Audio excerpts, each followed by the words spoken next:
Sounds pretty good.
Just peeking a little bit. I'm trying to dial myself in here.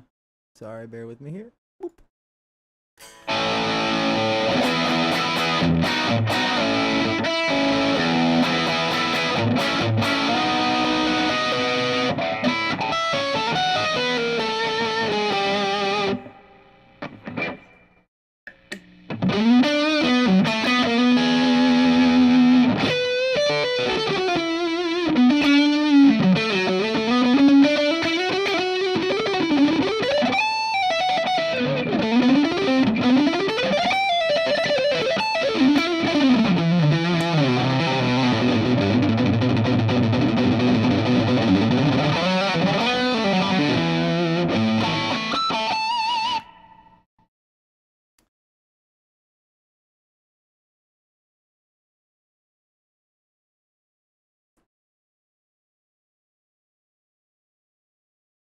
Hello.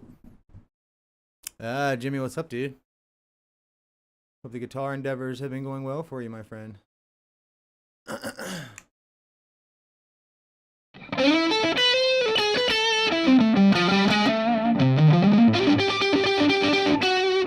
Going well, man. I got myself a new amp.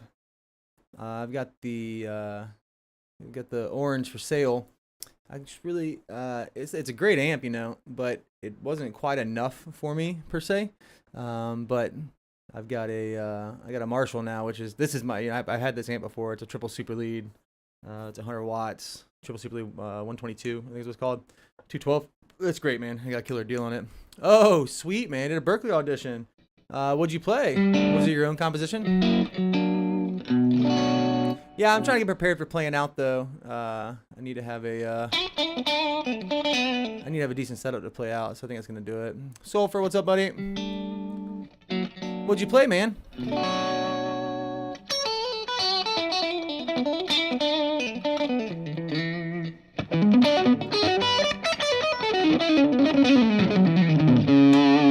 Sweet, that's a killer song, dude. Really great song. How'd it go?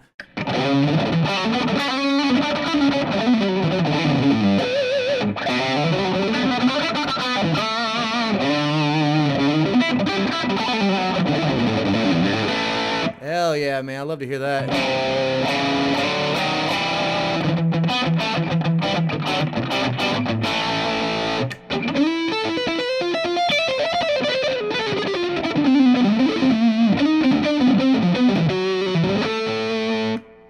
What'd they ask you, theory-wise?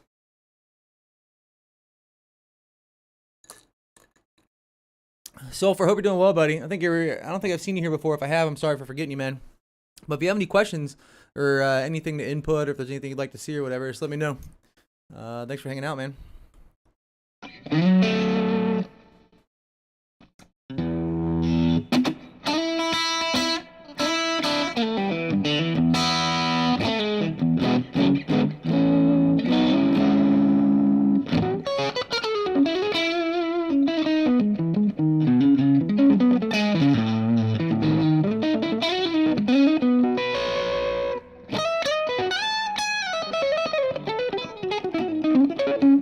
Thanks for stopping by, dude.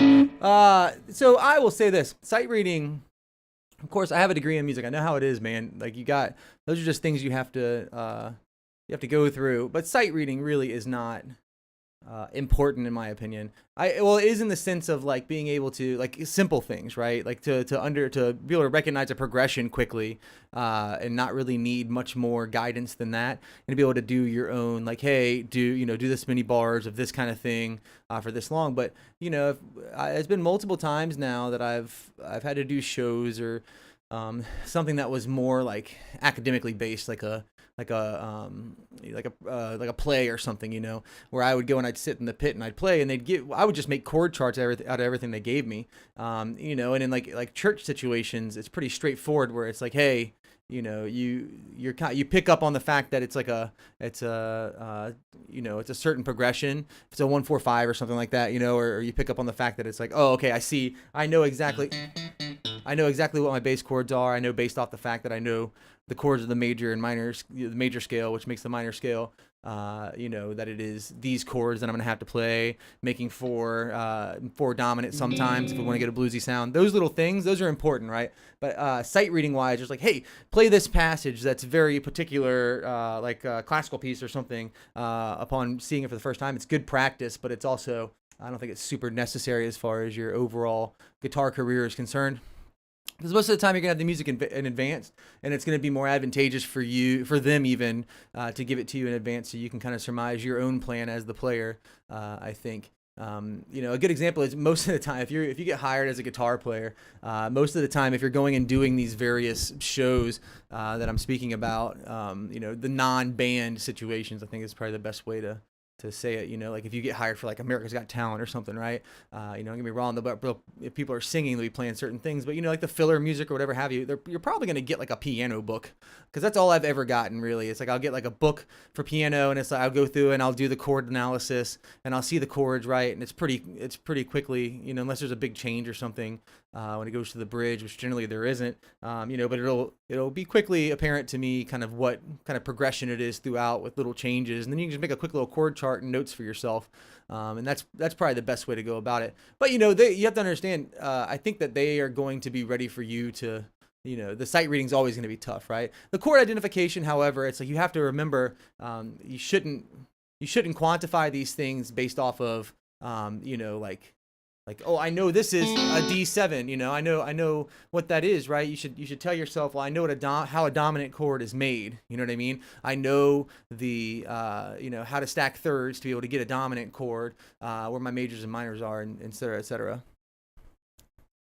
Yeah, no. I get it, but sight reading is not important for composition, in my opinion. Or at least, they will tell you that it is. It's a box you'll have to tick, and you'll get better at it as you move forward. But that being said, though, your ability to analyze and make an argument for a certain like device is probably the more advantageous thing, I would say.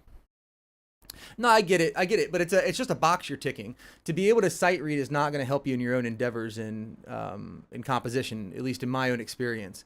Especially because again, I'm saying this just, I have a degree from a relatively good college, UVA. And when I had to go through these things, I was in the same boat. Like, oh, they tell you these things and they expect these things of you, but then you get to the point where it's like, hey, I don't need, as long as I have my own ideas and there's like, I'm following the quote unquote rules or guidelines, which go out the window at some point. And everybody's going to start with something called species counterpoint, which you'll see what I mean. But they have that sort of thing, man, where they're like, they want to tick the boxes pretty much. But Berkeley's great though, sincerely. Do you think that not being very good at theory will give me a much lower rating? To be honest with you, that's something you're going to learn there anyways. So if I was the one that's sitting on the board and I was bringing you on, I wouldn't say that it would, as long as you have the capacity to learn it. But these things, the theory is not nearly as complicated as people make it out to be. Because you just, and you could help yourself with this too a little bit, you go, there's plenty of videos you can look up that if you think about everything as coming from the major scale and you think about everything as half steps, right? So let me ask you this, can you point to any note on your fretboard and tell me what that note is? Because if not, it's very simple, and I'll tell you a very quick way to do it. And then also there's like little tricks for remembering where octaves are, et cetera, Well, so dude, it's so easy, man. As long as you know one little fact that E goes to F and B goes to C, you have a half step there between B and C and a half step between E and F. That means there's no B sharp or C flat, at least until we get to a certain point. And that every note has to be represented. So a good example would be if we took the C major scale, right? C major, just as a law, as genesis to this whole thing, has no sharps and flats in it, okay? And so if we just consider the fact that we know B to C is a half step and E to F is a half step, okay? Then we know the shape of our major scale. And the what I mean by that is If we take the notes of C major, which very simply are just C, D, E, F, G, well, there is no H, obviously, so we go back to A, then B, then C, right, which is our octave, right? We get a particular shape. C to D is a whole step, D to E is a whole step, and then we have our first half step between E and F, because remember, that's only a half step. That's why there's no black key there on the piano. I'm not sure if you've made that connection yet, but that's why there's no black key there on the piano. And then F to G, whole step, G to A, whole step, A to B, whole step, and then B to C. No. Caged. So the caged method, if you're referring to the caged method, is a way to play the same shape up the fretboard and play the same chord. Right? That's a different thing. I'm talking about theory right now. That's like a guitar trick, more or less. Theory right now, you have to have all of the notes that belong in the scale, okay? And so in the C major scale, we have every note that we have available, which is C, D, E, F, G, A, B, and then C is our octave, okay? And if we consider the fact that we have whole steps between most of those notes except for two, we come up with a shape, okay? That shape, and I'll do it on the A string here, on the 3rd fret, because of A, half step up to A sharp, half step up to B, half step to C. Remember, no black key between B and C on the piano. B to C is a half step, okay? And I play that shape, which would be whole, and then half. This is a half note between the strings. I could play this note, right? Half step, whole step, another whole step, and then a half step. That's our major scale, right? So thinking in that same way, you do something called stacking triads as you move forward. And I'm getting a little bit out of basic theory here. And there might be one thing I should say before we move on. And that is that if you start on the 6th degree and you go up to the 6th degree again, you're playing your minor scale. That's called relative minor, okay? Now, so you'll have to watch this video back. I'm going through this relatively quickly, but generally, all minor scales come from a parent major scale, okay? And they're all based on the 6th degree. Well, what do I mean by degrees? Well, a degree is just the number. We've assigned numbers to each one of these notes, okay? C being 1, obviously, because that is our home note. All the home note is generally, our root note is 1, generally. So D, E, F, G, A. A is our 6th degree. So A is our relative minor in C major, okay? These are all just fancy words, man. We go to that 6th degree and play again all the way through the scale. Sorry. Oh, I started wrong note. Sorry. I was wondering why I could keep going that way. I have my major scale again. 1, 2, 3, 4, 5, 6. I got to the 6th degree. You can hear I'm playing A minor, okay? So that is how this all works out. And across the fretboard, it's the same way. I'll get to you just 1 second, Sulfur. I'm so sorry. I'm almost done with this explanation. I'm sorry. Thank you so much for typing, bud. So check me out. If I'm considering that fact that I know that I have these various things, I can go ahead and surmise what the shape of the minor scale is. So I know that I've did whole step, half step, whole, half, whole. So I know I have. Sorry, I almost played harmonic minor there. Don't worry about that. So I can take these shapes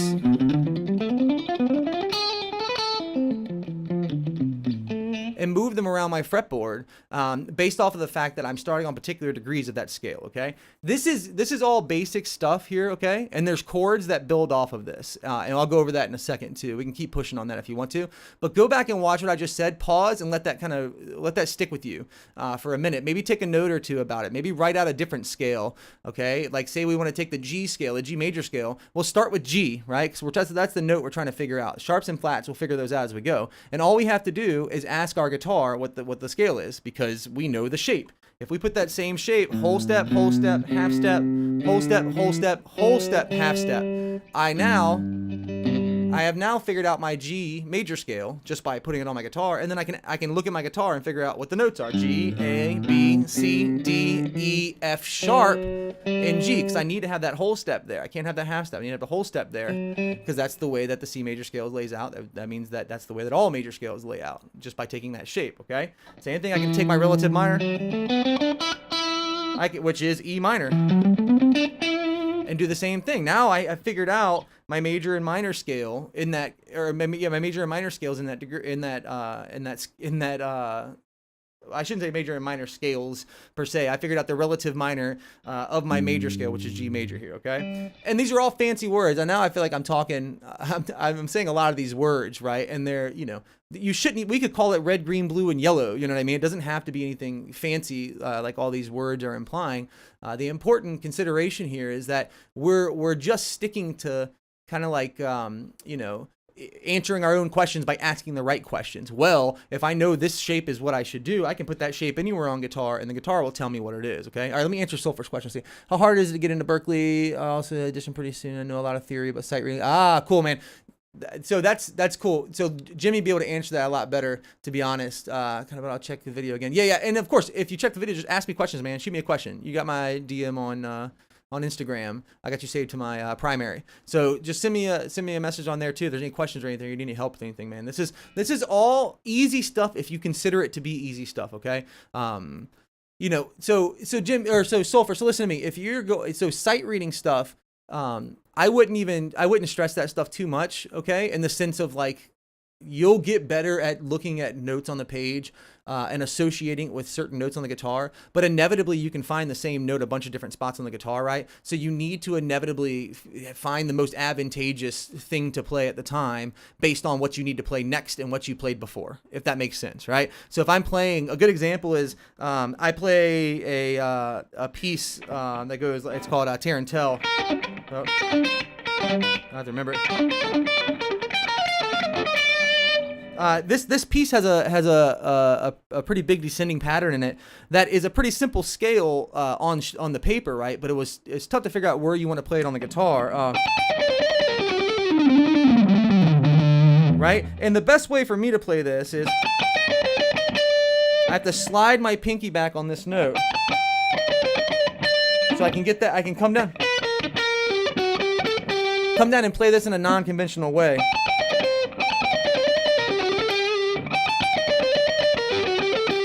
Right? So there's a non-conventional way to play that. I'm not just going descending and 3-note per string patterns. I had to move that in a particular way. The notes are all the same. I could find that going this way if I wanted to, right? But because of what I need to go to next and what I was playing before, that's the best way for me to be able to play it. Yeah, that's good. Well then, and I was going to say, man, because Berklee has always been pretty much like a Musicians Institute adjacent, which they're pretty new age in the sense that they kind of buck the norm of the whole like I'm sure you guys aren't familiar with this, but when I was in college, they would do this thing called drop the needle test, right? Of course, they're just pushing play and stop on an MP3, by the time I was in there, right? But back in the day, it would be a record they would have of whatever things that they were trying to have the students remember, pieces or whatever have you. And they put the needle down for whatever, 10 seconds and then pull it up. And they'd ask you what the piece is, what scale that you would play over it on this degree, what mode it was in, et cetera, et cetera. But they've kind of gone away from that because it's not exactly a worthwhile, ear training is a good thing, but there's better ways to do it, I think. Well, that sounds pretty normal. That sounds about right, Jimmy. So, if you want, we can talk a little bit more about theory. I could also just shut up and play a little bit too, if you want me to. It's totally up to you guys. But the theory thing, we can dig a little deeper and put scale, and we could stop even there, that takes us through basic theory pretty much. But we need to put triads on top of all of our scale degrees. And all you're doing is just keeping the same notes over and over again and stacking thirds on every single degree. And you just say, oh, hey, what does this chord happen to be now? It's easy. It really is easy stuff. I know I'm saying that on the other side of things now, being the teacher, right? And being like, oh, I get this thing. Look at these fancy words I'm using. But if you allow it to be a simple thing, it really can be. We can use all these words for it, triads and et cetera, et cetera. But, you don't have to necessarily consider that to be like a certain like ethereal word for you.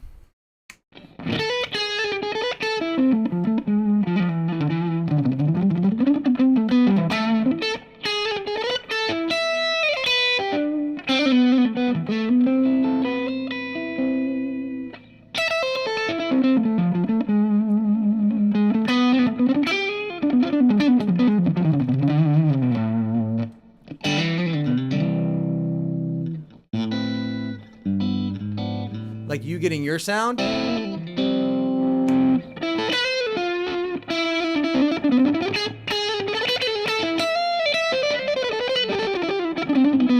Oh, dude, man, I know. I used to give lessons over Zoom. Like I think I had like 16 or 17 students, so I was doing it most days, and it was a nightmare. So here's the thing. There's a I can't remember what the program's called, to be honest with you. It's like something ASIO. It's like a form of digital audio cable, a DAC. And what you're doing is, what I would do for my lessons is I would open my DAW, which I use Ableton Live, right? And then I have it set up here. I would open Streamlabs or something like that, and then have Streamlabs talk to Zoom, have all my stuff go through Streamlabs to Zoom, and then Streamlabs would listen to my DAW. And in my DAW, I have all of my computer sounds along with my, I'd have my amp, like a plug-in in my DAW, of course, and all of it would export out. The sound would be going out to the digital audio cable, which would go to Streamlabs, and then Streamlabs would be heard by Zoom, which is the easiest way I could find to do it. And you fight latency sometimes with that, but inevitably it's one of those things where you'll work it out if you give it enough time. But you have to work through the fact that you have to have one thing hear the other thing, and then set the audio to that thing, if that makes sense. It was a lot of troubleshooting, and this guy named Jesse Michelle. I don't know if you know Jesse. I think his name is Jesse Michelle. I don't want to say his wrong name, actually. Let me. He plays for Kiesel. He's a really great guy. I want to say his right name, man, just to make sure.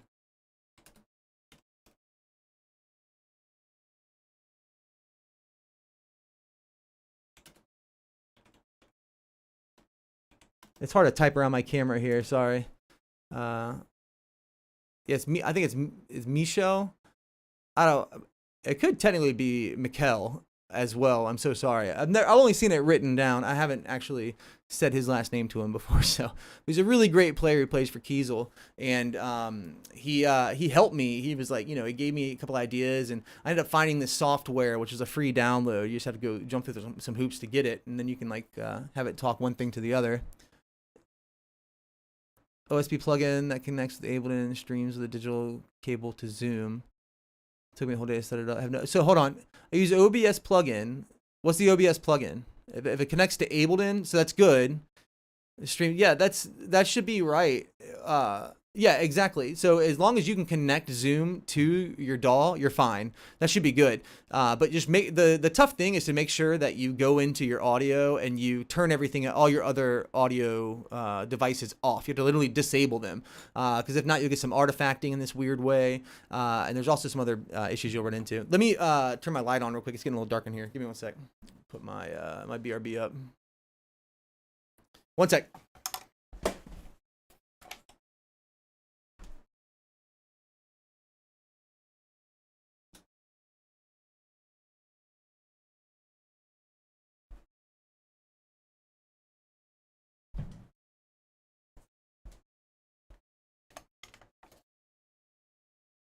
Okay. Boop. Whoa, that's way brighter.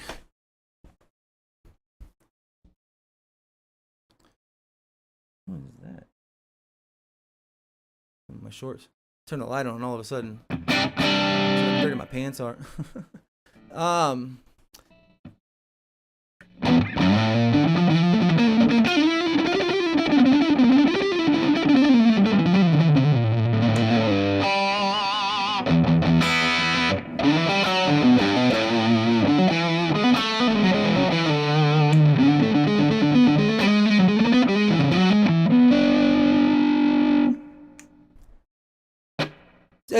It's nothing good. Actually, nothing's on right now. And all I ever use is the Electro Harmonix Good Vibes, which sometimes I'll kick that on. It's pretty rare, though, to be honest with you. It gives me like a pretty good... it's just, I had a flanger, and then I had a phaser, and then I found that I wanted something that was like an in-between and not as like overcoming to the signal, but I wanted something that still had some movement to it, which I feel like this definitely has what I was looking for. It's got like the Robin Trower kind of...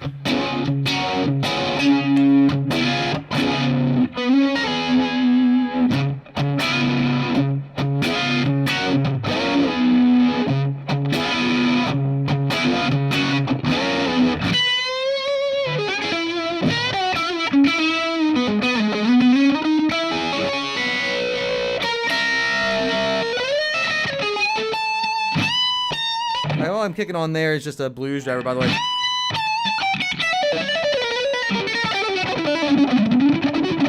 And when I do that like alternate pick and stuff, it really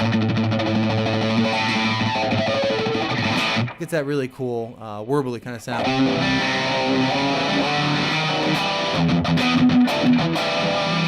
Good for lead.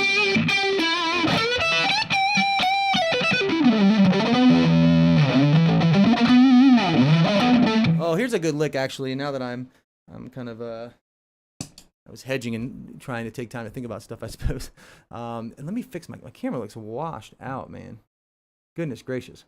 I'm sorry. I should have set it up with I was being lazy. I really should have set it up with a light on before I started this whole thing.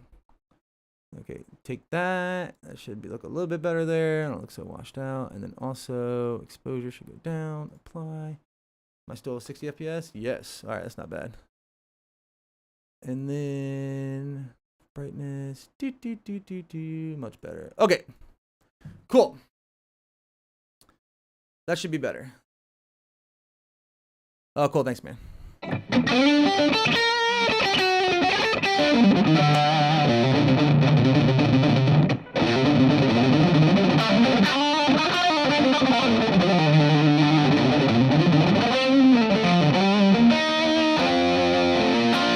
Oh yeah, I got nothing but time to talk about two-way pick slanting.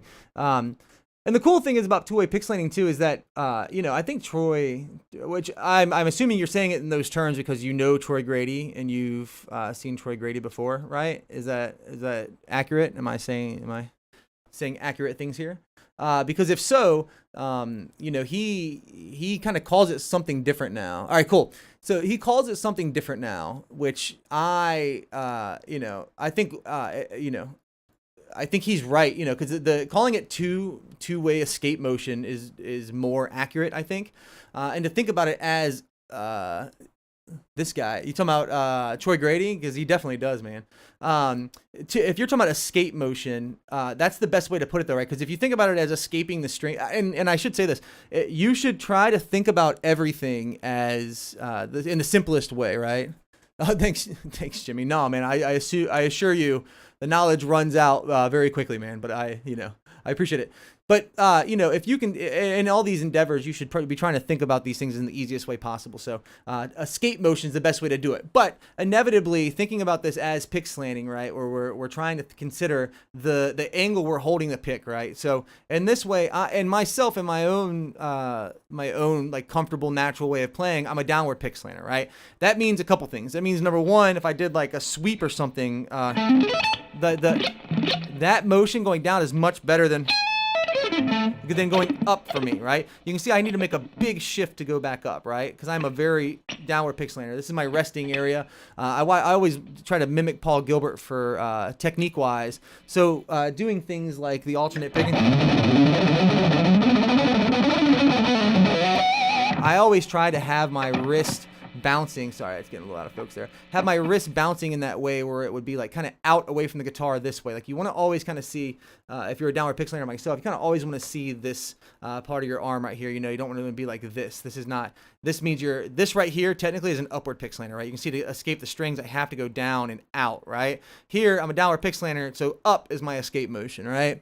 Upward pick slanting is a little weird for me. Good. Okay, so I would say it's more advantageous to start your guitar playing career as a downward pick slanter. Now, of course, I'm biased about these things because I am indeed a downward pick slanter. And inevitably, you have to do both. Okay, let's just cat's out of the bag here. Yeah, like this. Yeah, do the Marty Freeman. Hey, man, it works for that guy. Is one of the best guitar players ever, man. Whatever. If you're mimicking him, you're doing a right thing there. But so. For me in these endeavors, I think that, doing things, you have to do both, right? And a good example of this is just playing a 3-note per string scale, okay? And Jimmy's seen me do this one before, but I'm glad you're joining us, by the way, Sulfur. I appreciate you sticking around and hanging out for so long, man. But the big thing to consider here is knowing we have to do both, we're going to have to two-way pick slant, okay? And that just means, in the terms of Troy Grady, I want to give him as much credit as possible here. We need to escape the string sometimes on an upstroke, and then other times we need to escape the string on a downstrokes. Well, if we're downward pick slanting, trying to do a downstroke is just going to put us into the string, right? downward pick slanting, it means downstroke is into the string, right?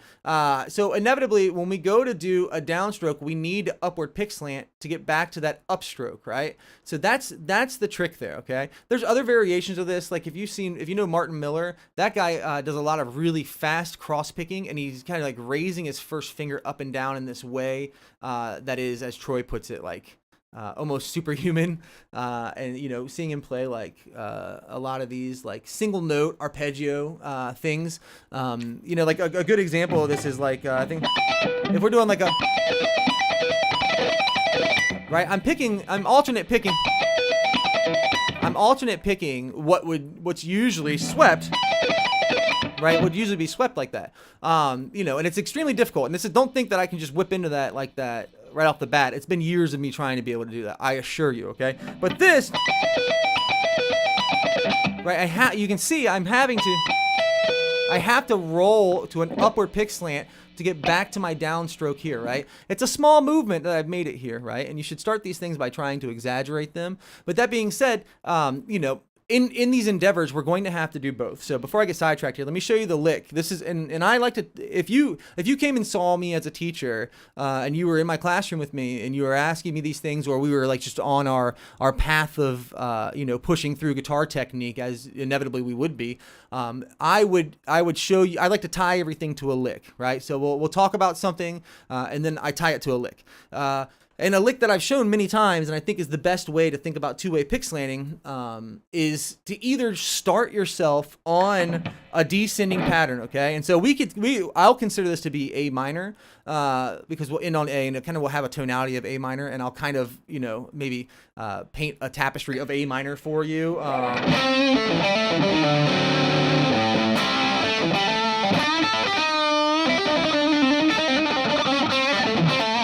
Before I did something like this.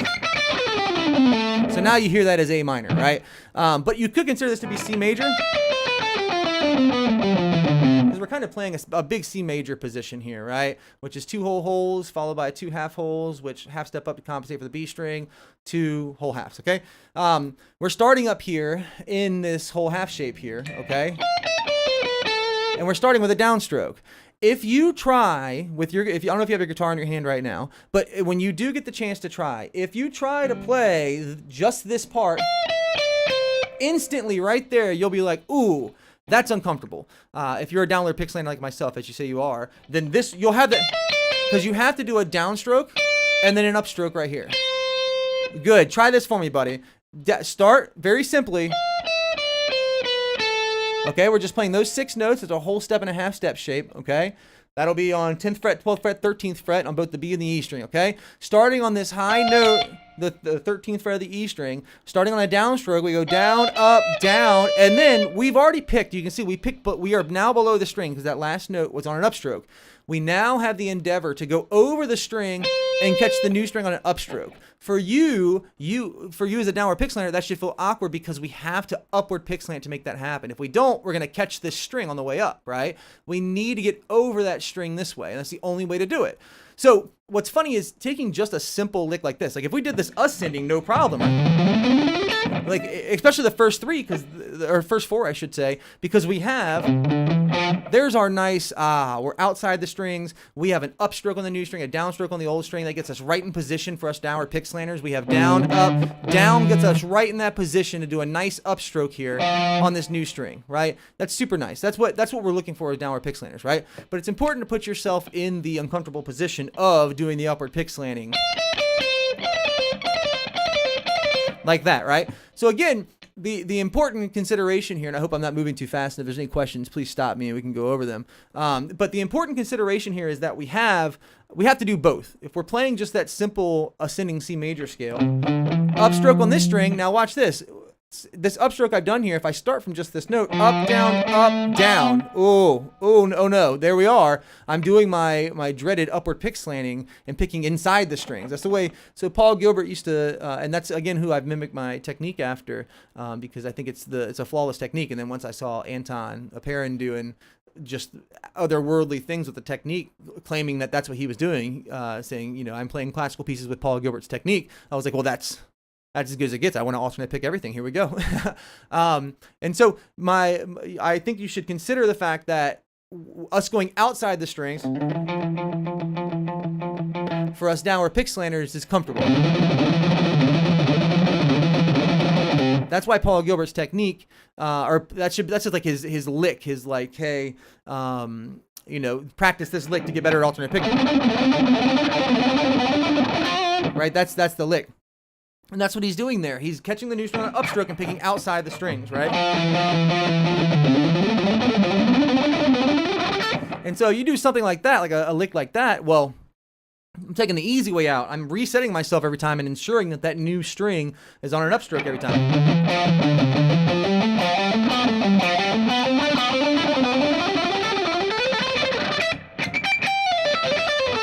And the reason why is because I'm trying to... You can see I'm picking every new note's on an upstroke, right? Doing that same kind of thing. This is Paul Gilbert, right? So this is like an amalgam of of a lot of Paul Gilbert's thoughts. I don't know if it's that, if you're talking about that lick. Yeah, that's Paul Gilbert.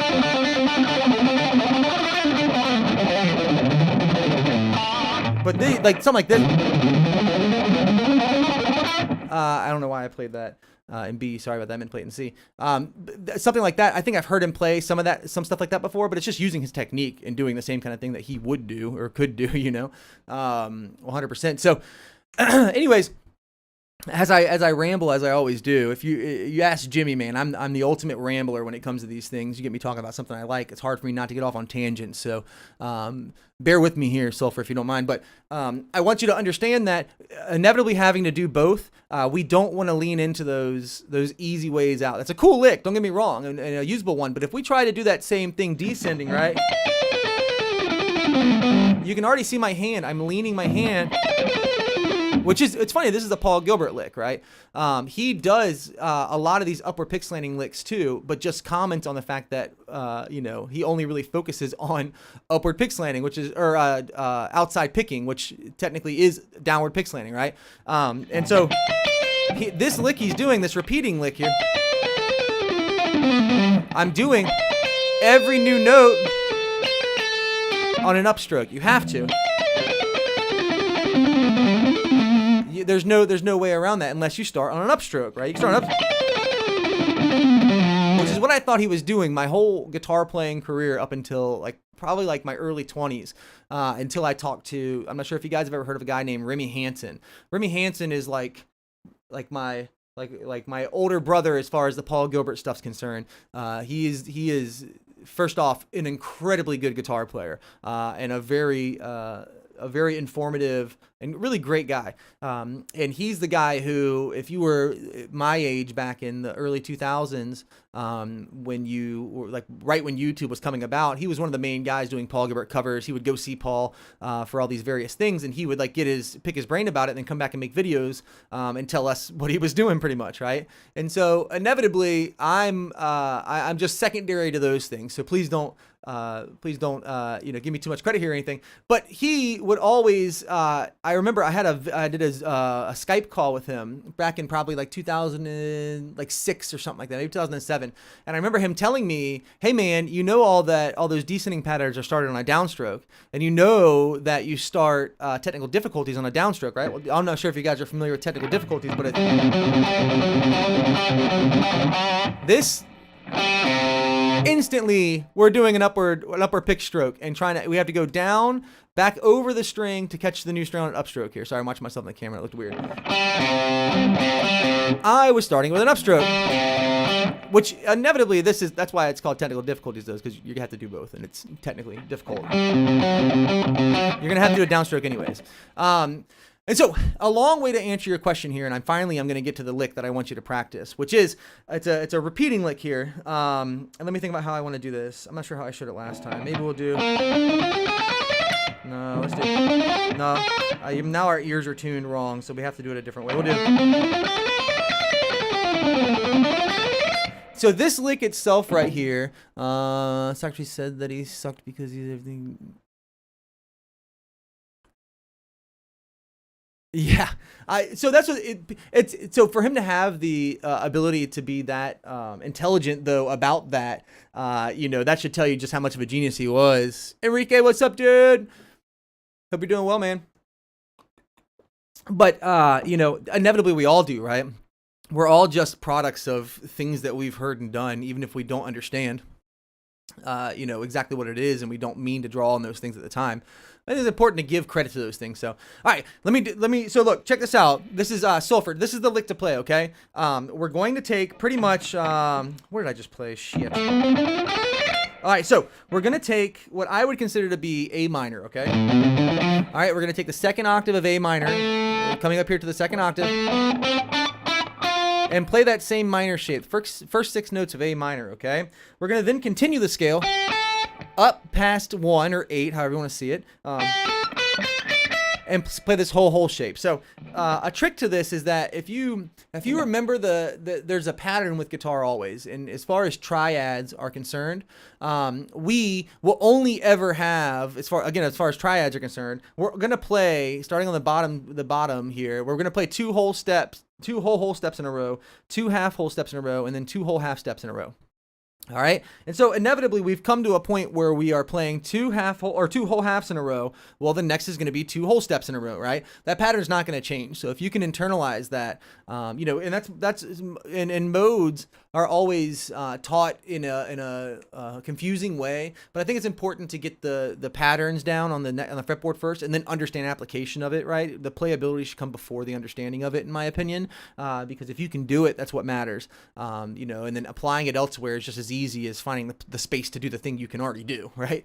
And so a good example of this would be Dorian, where if you're playing it from the bottom note, so if I played A major this time and went to Dorian, well, I just played something kind of weird there, right? I played a whole step, half step into a whole step, whole step. Well, I know I have 2 more whole steps in a row, and then of course I have half step, whole step, half step, whole step, right? I don't even have to think about these things. It's just the way that triads lay across the fretboard no matter what, okay? I digress. In this situation, we're going to play 2 whole step, half steps, and then keep it going with 2 whole steps. You can play that either way, whichever way is comfortable for you, middle finger or ring finger, doesn't matter. I think probably continuing with the ring finger might be easier, and then we're going to slide up here to come back down the same way, okay? So then we're going to come up to this whole step, half step position, and then of course, compensating for the B string being a half step off, we have to change a half step back. And we had this half step, whole step position twice. And this just repeats itself. This is going to make you get comfortable with both downward pick slanting and upward pick slanting. We're going to be picking inside the strings and outside the strings. Nice upstroke there, but there's my new string on a downstroke there. Back to an upstroke there, right? So I'm doing both of these every time, right? There's an inevitability that you have to, okay? So think about that for me, and then when you get to the point where that's comfortable, you can just add the other notes in there from the bottom too. We can do like a wait, is that right? No. And so all I do is add the other shapes on the bottom, right? And then back down to where we were. I just played the major scale down. Right? And we can do a 6, that's all 6 strings that we're shredding through right now, right? And if you don't think about it like that, you think about it as you're trying to do your changes on the strings, and you're just adding 2 extra strings in there. Next thing you know, you're shredding all over all 6 strings, man. All right, brother, try that lick for me. All right, try that lick and let me know how it goes next time, man. Appreciate you stopping by. Enrique was thinking about up and down slant. Some players force their way through the strings, if you know what I definitely know what you mean. And I think I've heard Troy talking about this too. Yes. So, and I think Anton does this. Anton he does the double finger here. And he pushes through. He like when he doesn't get to. It's hard.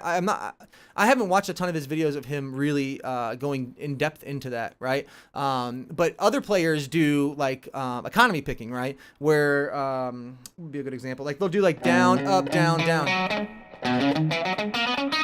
right?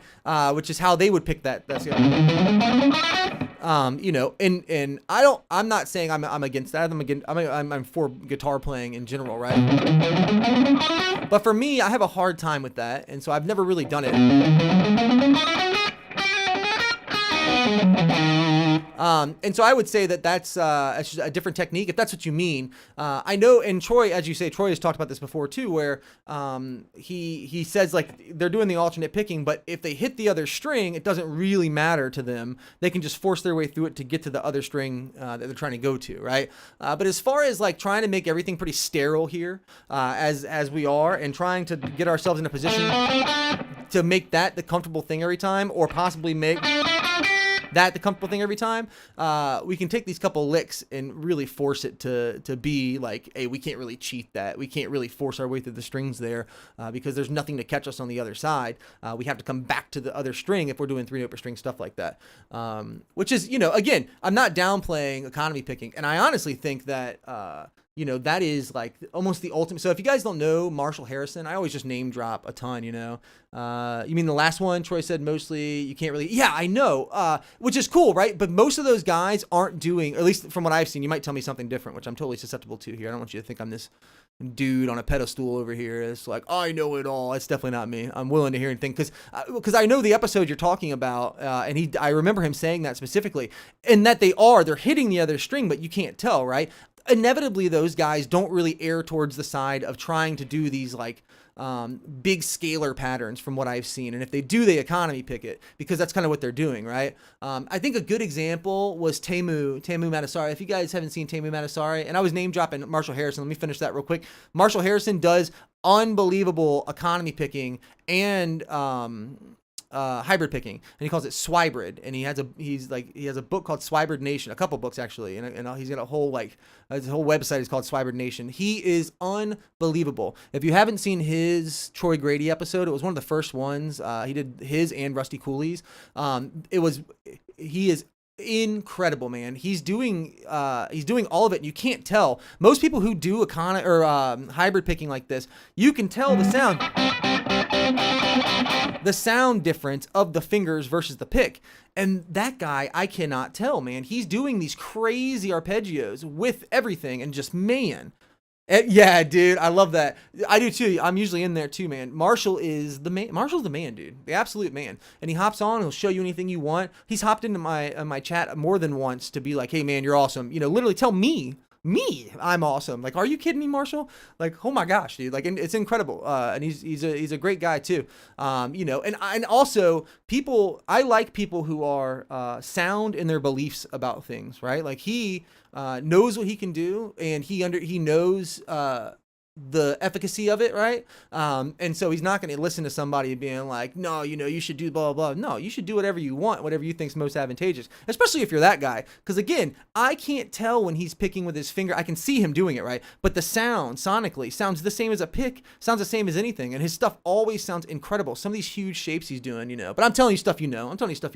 But the best thing is with Marshall is he could tone himself down to do anything he wanted to.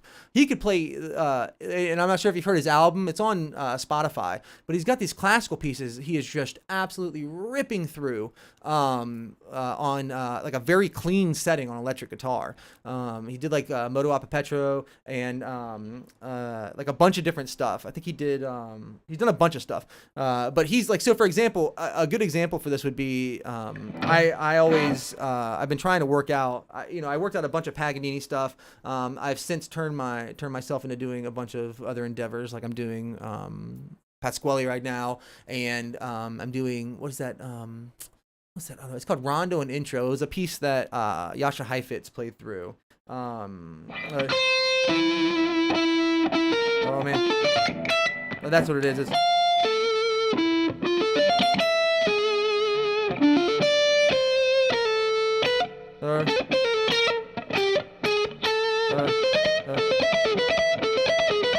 Oh man, I suck.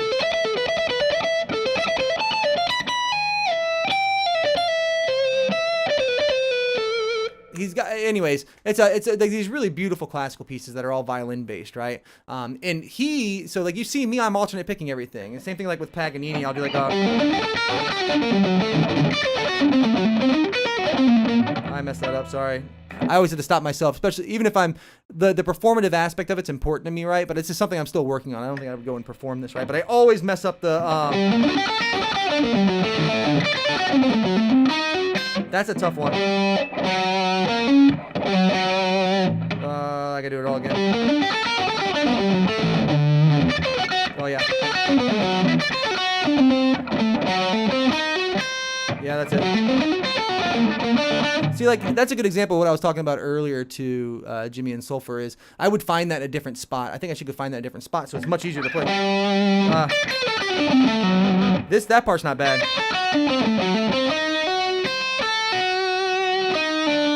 That's not a bad thing to play as far as, like...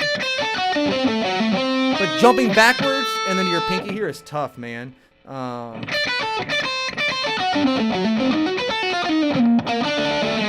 Sorry.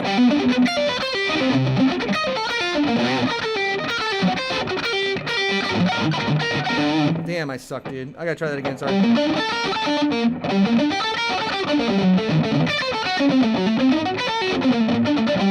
So you can tell I'm trying to work on this as best as possible. But for me, I'm trying to alternate pick everything. And Marshall would he would be looking like he's not even breaking a sweat. He'd probably just be like, he's looking off in the distance, maybe getting a sip of his drink while he does it, you know?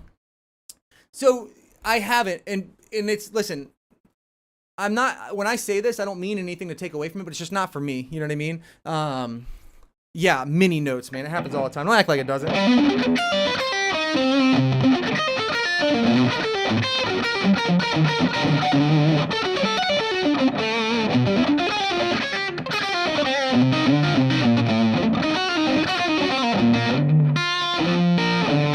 Tough song, man. Go figure it's Paganini though that's just throwing me off, you know. Canon of it, okay. I sincerely appreciate how nice you are to me, Jimmy, but we both know you've been here before, man. That is not that's not an out there situation to happen here. But yeah, again, Enrique, I'm not taking away anything from the technique at all, but it's just not for me. My own endeavors are to alternate pick everything because I'm an idiot. I don't know what else to say. And now that I've gone so far on the path of trying to alternate pick everything, it's just what I want to do. However, I will always tip my hat to the fact that it's probably the superior technique, especially if you're as good as Marshall is, where you can't even tell anything. And I think he, honestly, as he walks around, is probably one of the most talented guitar players, not only on the planet, but probably to ever live. You know, I'm sure there's people we don't know about, but it's like he's like a Sean Lane type of guy, man, except for he's taken it to the next level. Like, you know, Sean obviously passed away and wasn't able to take it to the next level, unfortunately. God rest his soul. But here, Marshall is still pushing the envelope more than anybody, man. Look, I appreciate you guys, man. Y'all are giving me too much credit here. I really appreciate you guys. But yeah, and what's funny is it's my JCM, but you're right, it's a very honky starch tone here that I'm trying to, it's how I always play anyways, though. I could probably play a much more subdued, I try to get this, like, you know, this like emotive kind of sound. Nah, like that. The quacky kind of thing, you know, when I do it. But yeah, anyways, I tell you what, let's take a little break here, and I'll just show you a cool Paganini lick. If I've showed this to you before, please let me know. As he takes a sip of his whiskey drink and tries to forget all the wrong notes he just played right there. Enrique, are you new here, by the way? I really appreciate you popping in, dude.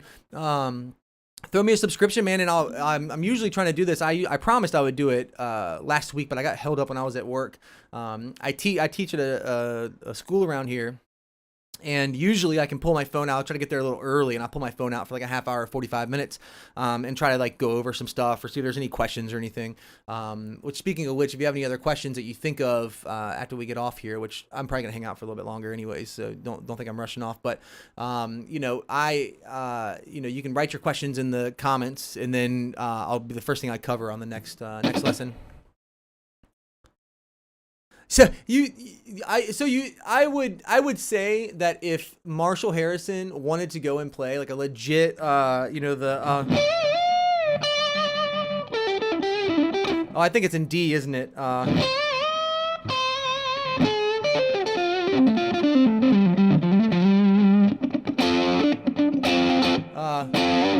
I can't remember it, man.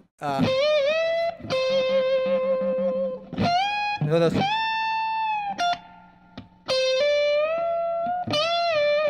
Man, it's been so long.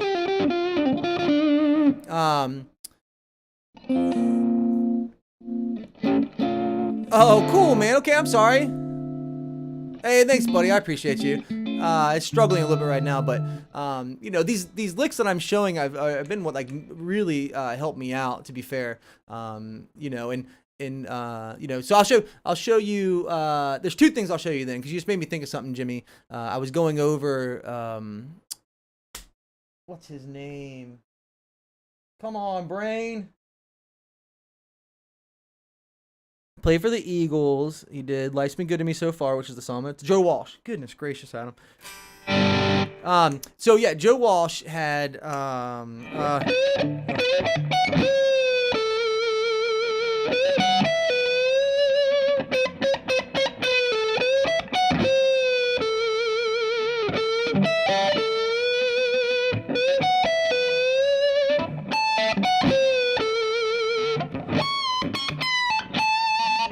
so nice, right? That's so nice, man. Great solo. But the cool part of that song is, and I figured this out. If you guys, do you know the song I'm talking about? You guys heard that song before? Life's Been Good to Me So Far. He's got this cool like that's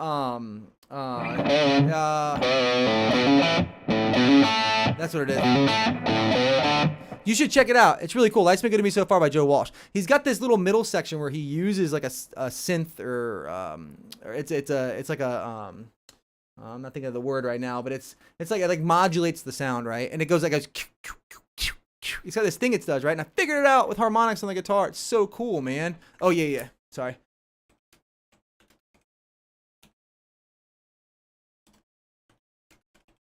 There you go.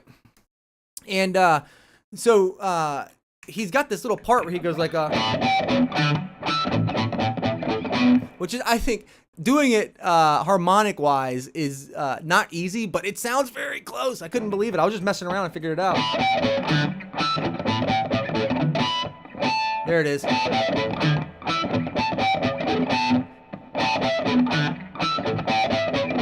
Which is so cool, man.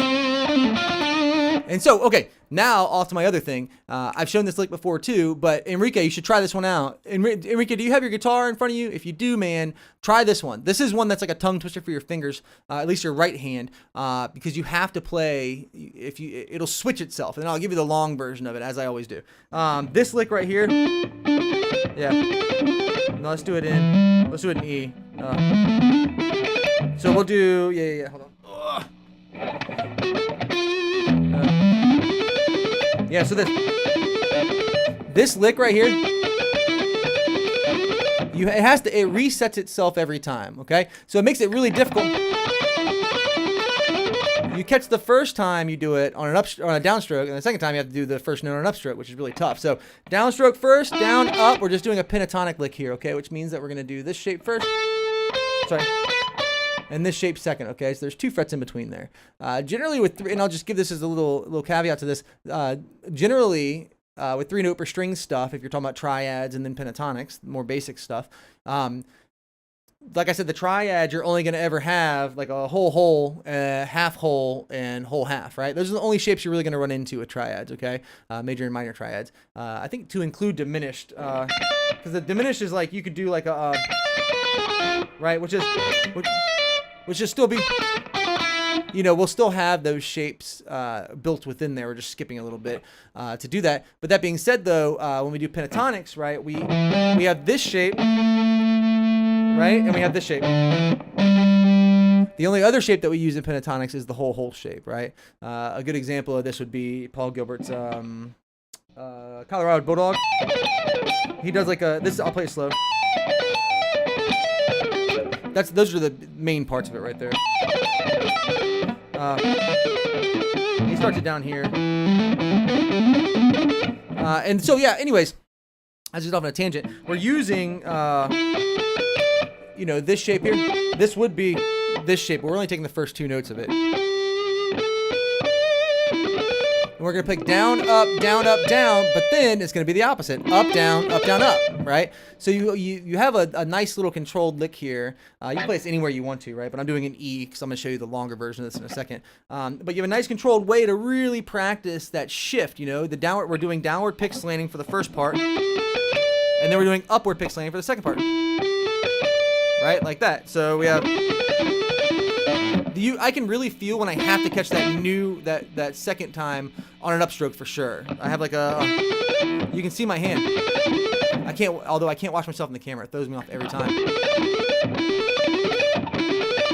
Yes, the Andy Wood woodshop lick, or woodshed lick, exactly. Very good, man. So you're as much of a nerd as I am. I did that, and I said in a video, I showed that same lick, and I showed it in a video. I was like, hey, man, you guys should check out Andy Wood. The guy nobody knows Andy Wood, which is the craziest thing. I still remember back at NAMM, like 2008 or something, and he was showing off an Ingle amp. And he was playing a Les Paul plugged into it. This is before he was, I think, sponsored by anybody. Maybe he was with Ingle. Maybe it was with the company that was just like showing these things off. But he had this little moment. He did like his introduction. And he goes, "I'm a young, disease-free Andy Wood," and I was like, "Dude, I love this guy." That's it. And then of course he absolutely dominates. He is one of the best alternate pickers on the planet, especially because, of course, he's a mandolin player first and foremost, right? And talks about how his granddad taught him how to play, and it was a staple in their household, and he was playing with his family every time, all the time they got together. And the guy is incredible, and he does two-way pick slaying like nobody's business. He also cross picks really well too, which is awesome. That's awesome, Jimmy. Opera's a good place to be, dude. Yeah, he's another guy who doesn't look like he's stressing at all about anything, which I guess if you're as good as him, why would you? And the cool thing is he does hard things that I would even economy pick. A good economy pick lick that I've been trying to work in is the Eric Johnson. Trying to do descending fives. And trying to do it like that, but you can alternate pick. But you just have to do two-way pick slanting. Right? So that next one's going to be an upstroke. Like that. So, he does those things like he doesn't even care. He doesn't care if he's upward pick slanting or downward pick slanting. He's incredible, man. But turn that into the long version. Because you can do it, if you do it twice in the middle, it resets it ascending. Oh, sorry. No, I'm messing up. Oh, yeah. So I guess it would be the first time both downstrokes and the second time both upstrokes. No, it'd be a downstroke again. No. Yeah, it would be a downstroke again. Yeah. It's weird. I wonder if you could force that, though. Oh, if you didn't repeat it, I guess it would be an upstroke on the new one again, right? But I guess this is forcing it to be an upstroke in the middle instead of the top. Yeah. That's what it would be. No, I can't repeat it. My hands are tuned to wanting to repeat it. Oh, man. Yeah, I don't know how. I have to think about that. I don't know how you would get it to do up, down. 1 3 1 3. So 1 like that, like 1 3 1 3 1 3. No, sorry.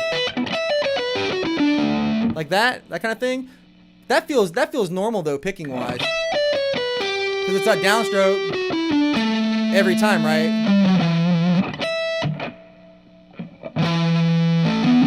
Okay, let's start on the bottom. That feels the same too, because it's just gonna be that feels outside string picked for me. Like that.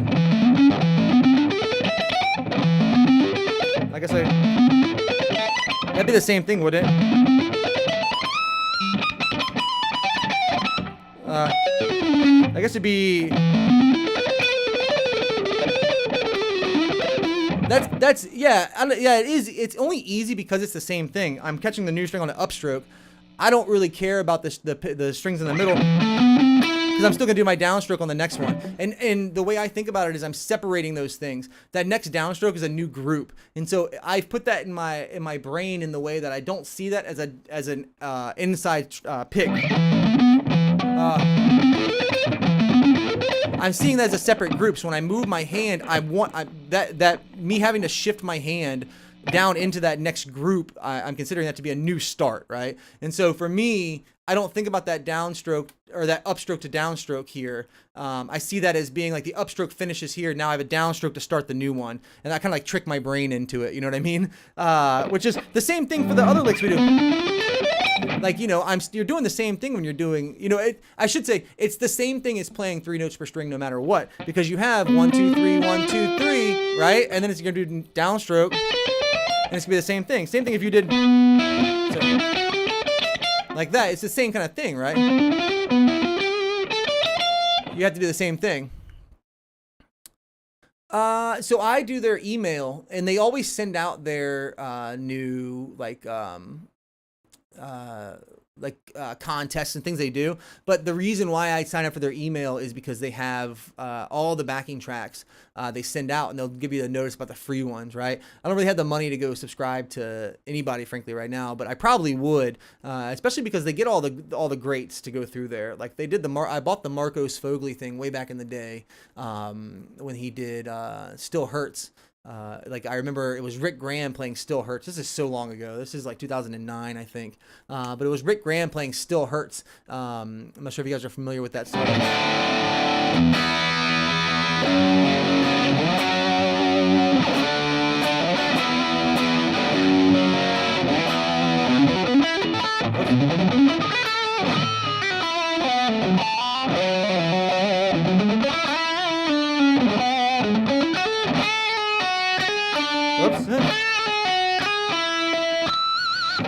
That's such a cool song, man. What's the...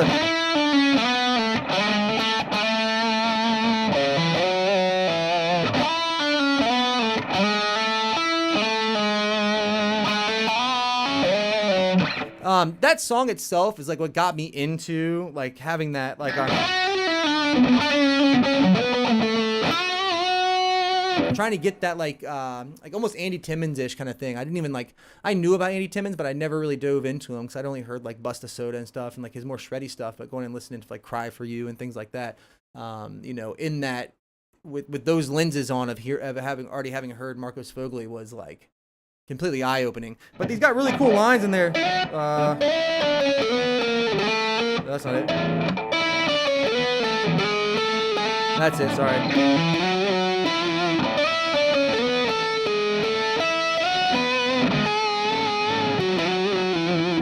It's just really good melodies that live within there. Yeah, I'm sorry I haven't played that song in so long, man. Just fighting my way through it there. But yeah, so that's how I found out about all that stuff, though. It was Jam Track Central. So I think that you should probably, it's a good idea. I would, you can get all the backing tracks that Guthrie played over for all that really cool stuff that he did when he did all those improvs. The guy's on a different level than all of us. It's insane.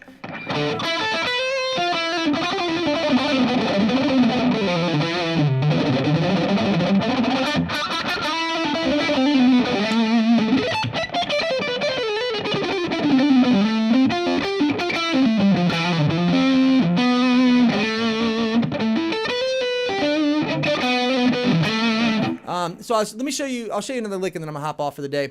My kid's gonna be getting up in just a minute. So this is an Yngwie lick, and it's a really fun one to do, and it's tough on the hand, I think. Your alternate picking comes close to Gilbert, if I can say that. Well, it's because I've mimicked him, though. I appreciate you, but it's just because it's his. I tried to when I was younger, like 19 and 20. I was really getting into playing all his stuff pretty much, and I really liked his early Racer X stuff.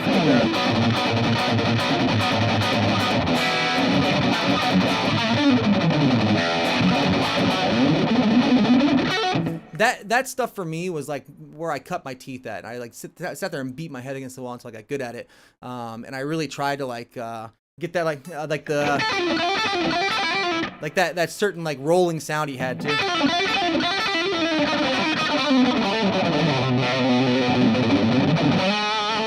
And so same thing with Van Halen, right? It's like a Van Halen-esque kind of thing, right? Listen, I really appreciate the compliments, Enrique. It's affirmation for a labor of love. I've put a ton of time into this, and it's nice. I really appreciate you saying that. But yeah, I can't. It's hard to take too much credit because I try to apply these techniques to all the new things that I'm doing. But inevitably, it's because Paul was such a good guy. All his stuff was on YouTube, man. When I was coming up, it was like I could go find anything I wanted to. Him literally talking to me and telling me exactly what to do. The string skip thing that he did. Like all that stuff is just there. It was just there, and I could just look at it, and I could just do it if I wanted to. All the tabs for all his songs. I know a lot of the artists these days, like Aaron Marshall's a good example, and I don't mind calling him out. He's a fantastic guitar player and writes some of the best music that's out right now, in my opinion. I love the melody-based stuff.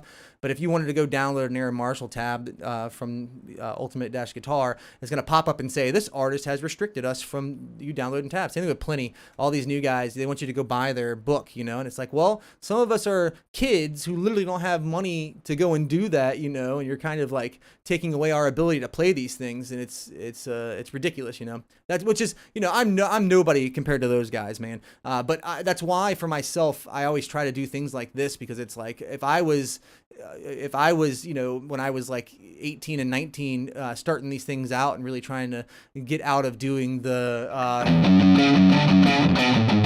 which is what I was doing at the time, you know, or things like that, right? And you know, I would have no outlet for that. I'd find Aaron Marshall in intervals and be like, oh, I love this. I can't wait to go play that stuff. And then have no way to go find the tab for it because he wants me to go spend the money on the book. You know, and I'm not taking anything away from the guy and his ability to make money for himself. And that's probably why I'm so broke, you know? But that being said, I see these things as like, and I say this all the time, it's like a synergy thing. I think you should give back to the community. Yeah, I would, man. I would love that. I just don't. It's so. I unfortunately, I was in the Army for a while, and when I went into the Army, my YouTube game really slacked. And so then now I'm trying to get back into it, post Army and post school, and it feels impossible sometimes. I have like literally like, I don't even think I have 300 followers on Instagram. I've made all these videos. I try to put them out there, but to get on the algorithm is so difficult. And I'm not trying to sound like a whiny guy over here, you know, woe is me, you know, I'm just happy playing guitar for a living. But that being said, though, you know, if I had the ability to, I absolutely would. That would be incredible, man. It's such a cool thing he does too. And he's one of those guys who was on that algorithm kick really early, and put some really great videos out that really brought like all the community together, I think. You know, and he just continues to do it too, which is really cool. What do you mean?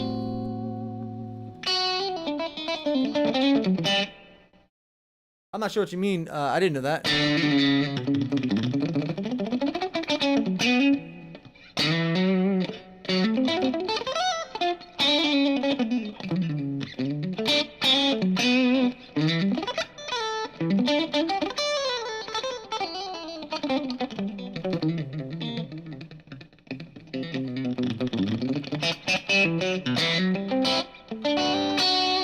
I'll hang around Enrique for a minute. What's up? Randoms make a submission and he chooses 10 to participate in the strike. Oh, I didn't know that.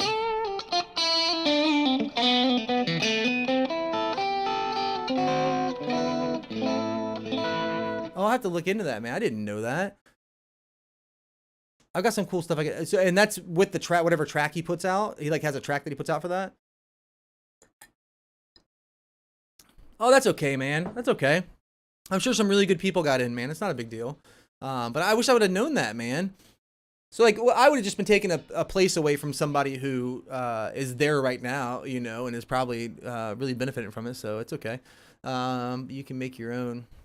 Oh, cool. Okay, yeah. Well, that's really cool, man. I got a few songs I've been trying to do. I got this one like metal one. Where, and Enrique, I'll be here. I'll hang around if you got a question or something, buddy.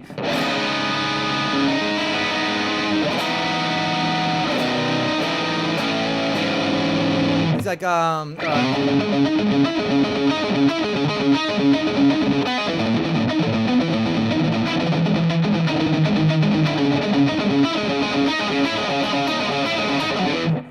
that kind of thing. I won't bore you with the rest of it, to be honest with you.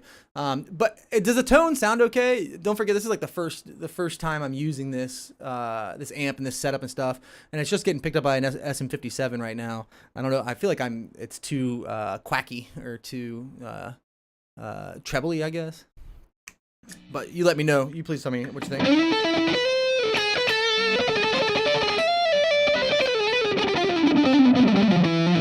No offense, what, buddy?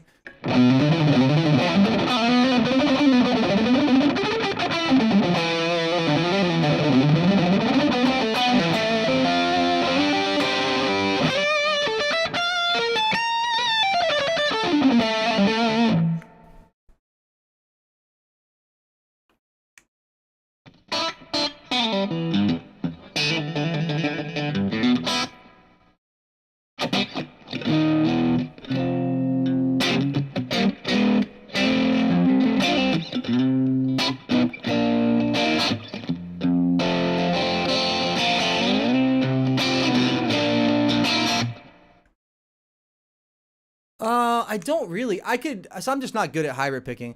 Um, uh, so let me think for a second. Maybe so. There's a Paul Gilbert exercise that I turned into a hybrid exercise a while ago. Oh, I gotta remember it now. Okay, so you could. It's double picking though, right? So you have to go like that. Have you ever seen Timu video with the add 9? Yes. Absolutely. When you say add 9 shapes, is he really adding 9? Is he? I guess he is, right? I guess he is. You're talking about those? Those arpeggios right there? No, not those. Let's see. I'll look it up real quick.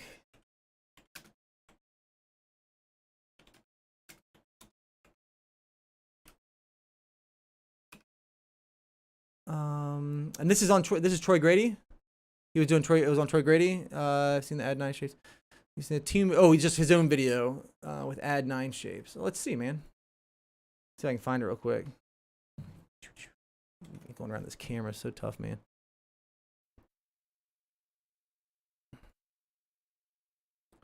Sorry, add 9. Oh, yeah, it's just 7th arpeggio. 7th arpeggio explanations.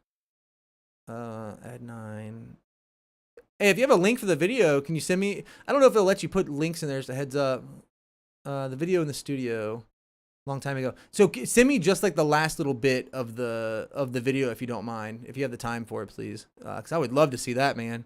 I'm always a nerd about Temu's stuff, especially, man. I was floored by him playing those arpeggios because the dominant shape he plays behind it was such a cool way to play it. There's only a couple ways to play these things, right? Like, you know, this that sort of thing he's doing there, which is all, it's got to be like in between stuff. You know, you find that. Let me get back to. I'm sorry, Jimmy. My bad, dude. You know me, man. I'm all over the place. Let me show Jimmy this real quick, okay? It's like a Paul Gilbert exercise.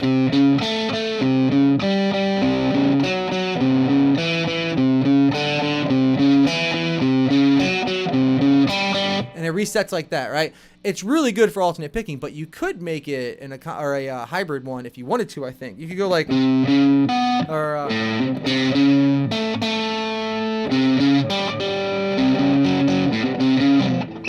That's so tough. Oh, wow. I'm really showing how terrible I am at this right now.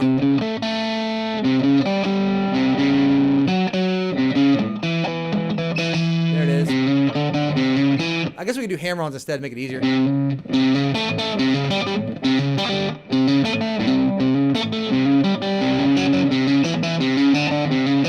Oh, God. That's so hard to type into, man.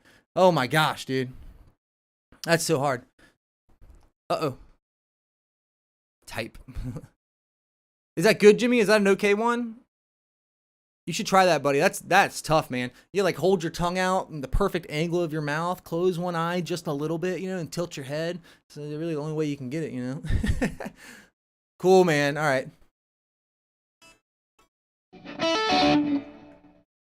Licks and tricks with cool. Okay, perfect. Thank you.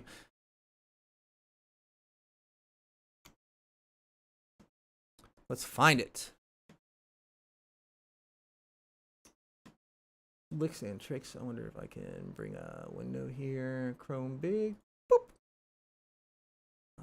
Boop. All right. Licks and tricks with I have watched it. What in the world? Show me the way, Temu. Talk to you a little bit about my gear, and also. I love you, Temu. I'm sorry, we're gonna skip this part, okay? My favorite. Or it's probably here where everybody's been replaying, right? Let's see. It goes something like this.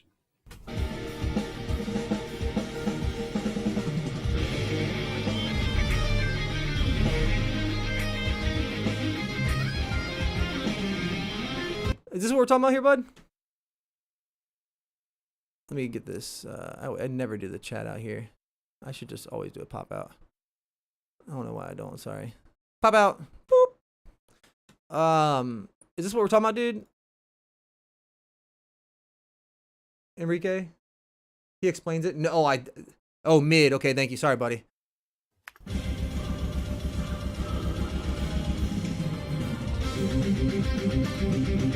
Yeah, that's I remember that one. For amps, Clive. Is this it? No, this definitely isn't it. I know this song though. It's crazy picking. Oh, he's economy picking it. But he's economy picking it, right? You see that? I mean, it's definitely mixed, but oh yeah, incredibly hard, my dude. Absolutely, especially so if you want his picking hand when he's doing this too, he's got this like this ability to switch back and forth between the economy picking, which helps him. And so when he switches and he has to come back on a downstroke, or he has to switch and come back on an upstroke, it doesn't matter. And sometimes he'll even come down straight down with a downstroke too. Right, like you know, kind of like that. I think a good thing to do, maybe let me think for a second. What's a good thing to practice this? So for me, okay, this is just for me and my my need to cheat everything. I've always kind of done like an up down kind of thing, right? And so I'm doing like a big up down from these two, right? Dude, what makes you say that, man? He's a badass. Temu's incredible, man. But I consider this to be like a big up down that I'm doing between the E string and the G string, okay? I'm just catching the B string on the way up. Right? I'm not doing this, right? And I got this from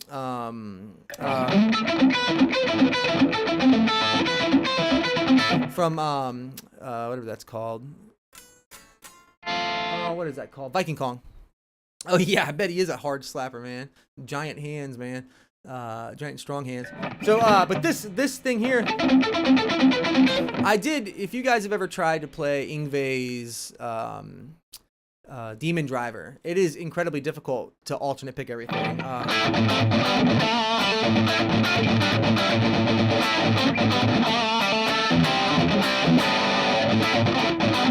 I'm going down, down, up there.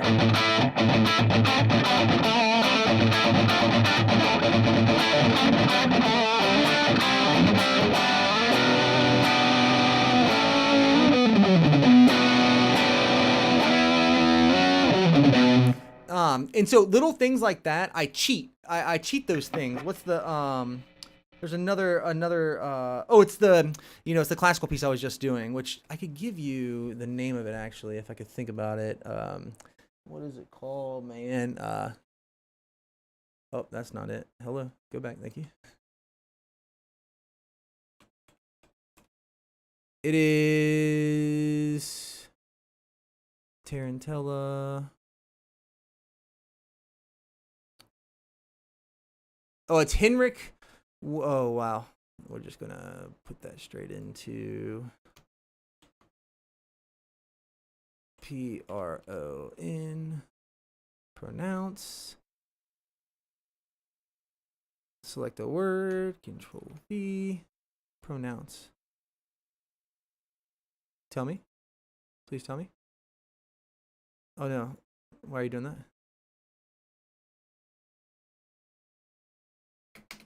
Sorry, bear with me. I don't know how to say this guy's name.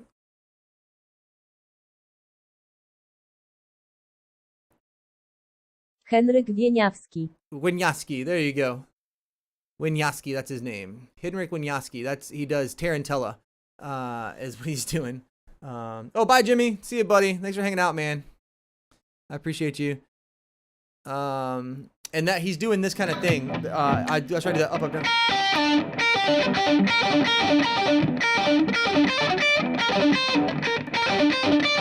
That kind of like thing.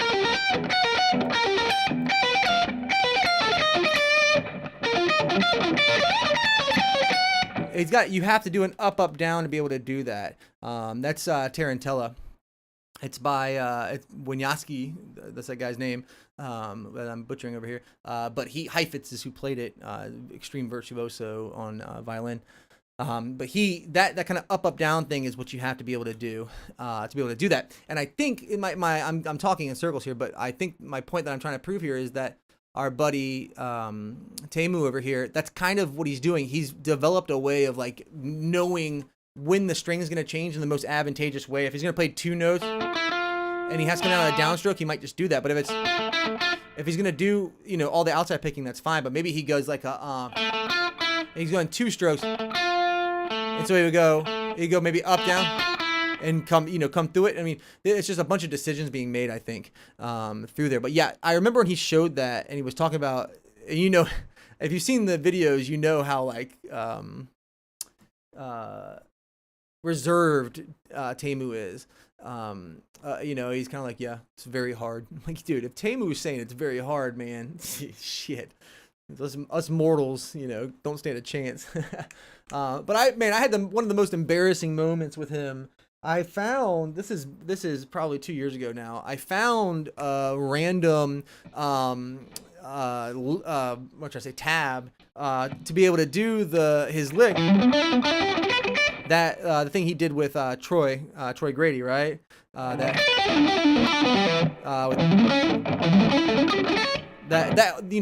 what I'm talking about by me butchering that. But I found it, right, and I did not do my due diligence. I didn't even try to take the time to check and make sure the guy was right with his chord analysis, right? I instantly went on Instagram, sent a picture of it to Teemu and said, dude, this is really great. Why are you doing a minor 7 flat 5 here? And he goes, dude, I'm not doing a minor 7 flat 5. That's dominant. And I was like,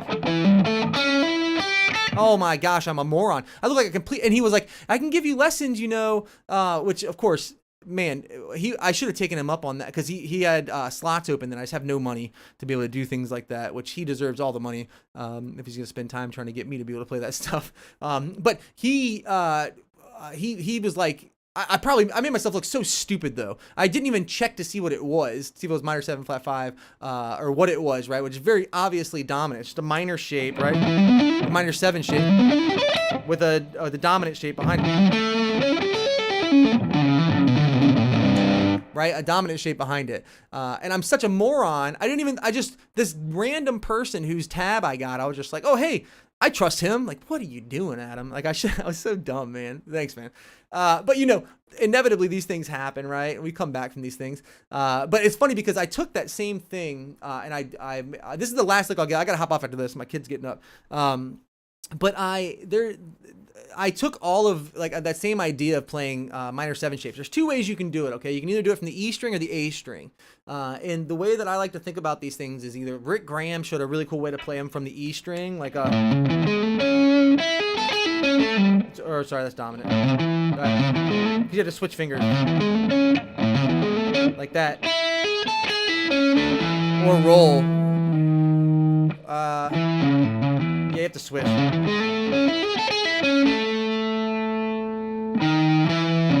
Yeah, I think that's the only way you can really do it. I guess you could play it a different way, but to play it all on the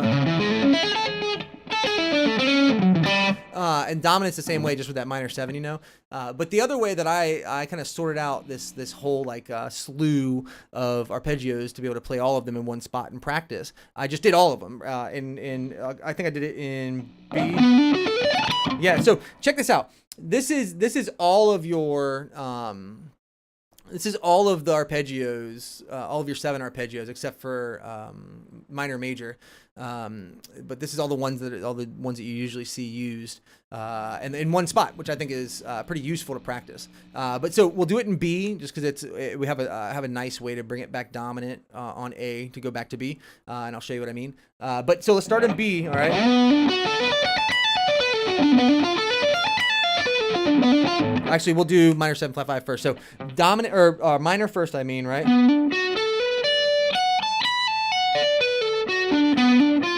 Minor 7 flat 5 next. Then fully dominant next.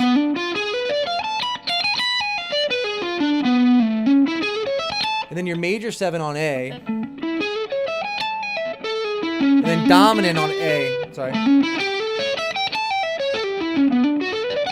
So I have a video of this playing it better than that. But this is a cool way to practice all your shapes in one spot.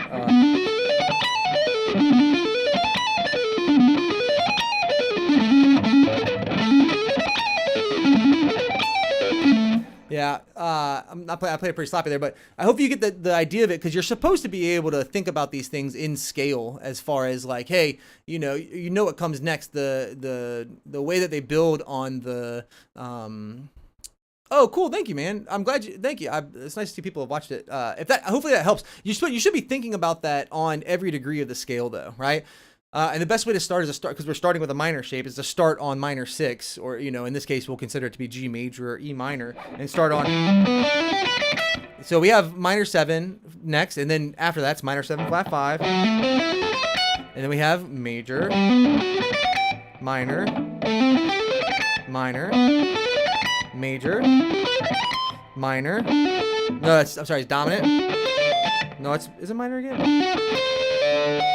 Yeah, it is dominant. I'm sorry, we're on 5. 5 should obviously be dominant. And then we have minor again to finish it. And so there's cool shapes that are built within there, and it's cool to try to see, you have all these shapes so you can use. Like a good example of this is like, if you're doing something simple, you don't have to play the whole shape up and down like a guitar nerd like we are. We could have something simple like a.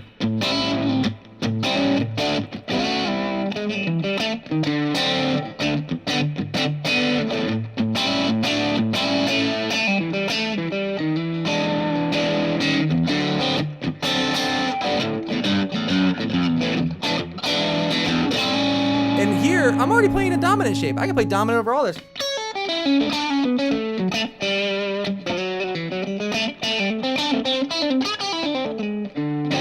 Over dominant again.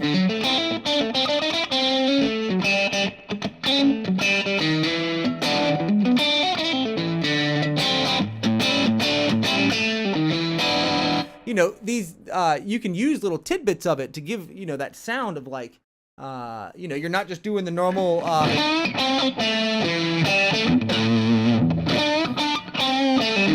when you go to 4, where does everybody go?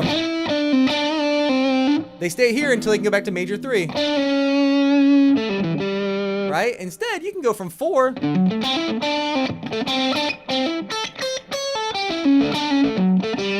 to dominant 1, right? Because they're all dominant shapes technically. If we play 1 dominant, we have that tension between minor 7 and major 3. If we play 4 dominant, which we should, because we don't want to play 4 major, because the major 7 of 4, obviously we wouldn't play a major 7 chord, I don't think, over 4. We probably just play a major triad. But if we play a dominant, we have this nice tension with minor 7 versus, because the minor 7 of dominant 4, here's some fancy words for you. The minor 7 of dominant 4, that's a fancy way of saying this note, is the minor 3 of 1, which makes sense, right? I have this over 1. So if I play that minor 7 here, I'm going to develop some tension to that major 3rd, right? I'm hearing this. 5 obviously should be dominant. So there's a good way to think about that.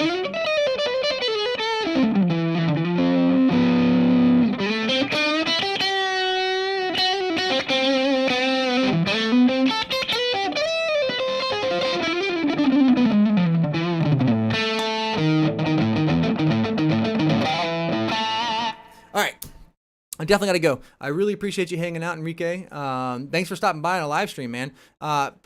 If you have anything that you want me to go over, or if you have anything to add, if you want to be like, dude, you suck so bad, what are you doing? Anything, man, shoot me a comment below this, and I'll talk about it next time in a live stream, which I think at latest would be next Monday. I'm hoping to do it sooner than that. I'm hoping to get a couple in before that, and then also do Monday. So, yep, looking forward to it. So I will talk to you guys soon. Thank you guys so much for hanging out. Again, if anybody else is watching this back, I love you. You're the best. I'll play for a minute on the way out, so I usually have to do that to make sure it doesn't cut me off here. All right. Adios.